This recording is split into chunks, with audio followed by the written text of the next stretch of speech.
Hello, I am Dr. Heo Young-hoon, a Feng Shui scholar at the Oriental Culture Academy. Today is the fourth installment of the Sympathetic Resonance series. I will begin the lecture on the topic of the mechanism of sympathetic resonance. Is good fortune achieved by mind alone? Recently, when discussing the principles of good fortune, there is a tendency to interpret the mind in physiognomy, and the mind in Feng Shui by placing them on the same plane. Since physiognomy deals with living beings, a causal relationship is naturally established, in which an individual's mental workings manifest in their outward appearance, leading to good or bad fortune.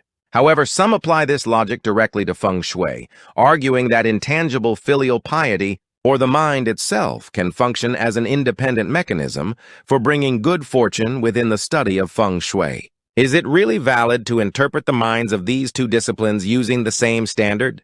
It is necessary to examine the answer to this question through the unique academic identity of Feng Shui and the principles of prosperity. This article is a reorganization of the key points from the evaluation report I recently wrote while reviewing a manuscript submitted to an academic journal. The first is the physical union of the earth spirit and the remains. The essence of Yin-type Feng Shui does not remain merely in abstract moral concepts or religious beliefs. That is, metaphysical mental processes such as the mind or filial piety. The core lies in the process of combining Jigyi, the physical environment of the earth, and Bayek, the physical entity of the ancestral remains. In the book called The Bible of Feng Shui, people inherit their bodies from their parents. It is said that if the original bones acquire good energy, the descendants left behind receive that blessing. This sentence summarizes the most fundamental theory of Yin-type Feng Shui, which states that if ancestors are properly enshrined in an auspicious site, their positive energy is transmitted to their descendants, connected like Wi-Fi, bringing prosperity to the descendants. As such, sympathetic resonance is achieved through the medium of a distinct entity known as remains. If prosperity were determined solely by abstract thoughts or filial piety, the resonance of earth energy, the fundamental premise of Feng Shui, would end up being replaced by Neo-Confucian moralism. Second is the limitations of the conceptual theory of prosperity and the identity of Feng Shui. If we accept the logic that prosperity is achieved solely through sincerity and filial piety, then an equation holds true even if ancestors are enshrined in an inauspicious place devoid of vitality. If the descendants' devotion is utmost, the spirits of the ancestors will be moved to bestow blessings. If that happens, Feng Shui could easily degenerate into a form of seeking blessings. This dilutes the geographical and environmental scientific attributes of Feng Shui, and makes it no different from a simple faith-seeking blessings from a supreme being. In particular, if the cause of good fortune is attributed solely to filial piety, the empirical value of verifying the authenticity of the core of an auspicious site or visiting the site loses its meaning.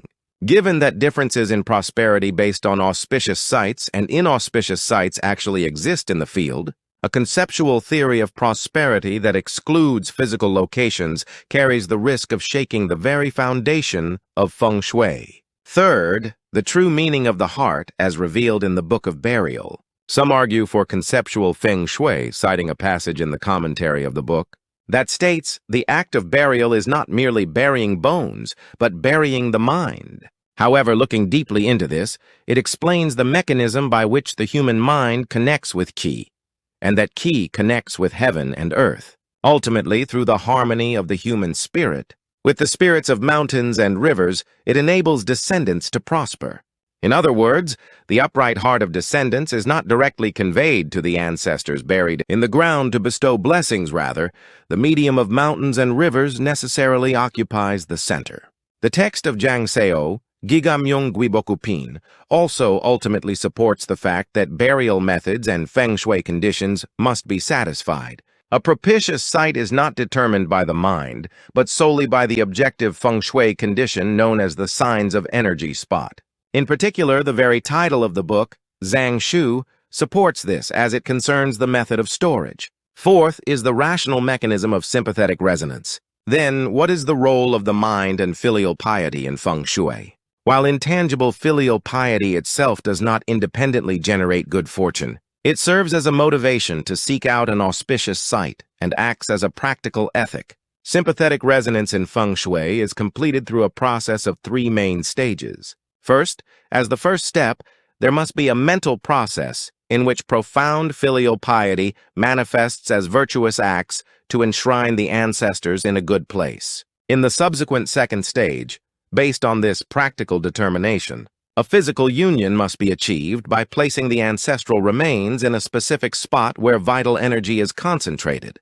In the final third stage, the earth energy of the auspicious site resonates with the remains, and it is only when the mechanism of sympathetic resonance operates leading to the prosperity of descendants, through the mediation of ancestral genes, that the purpose of Feng Shui is finally realized.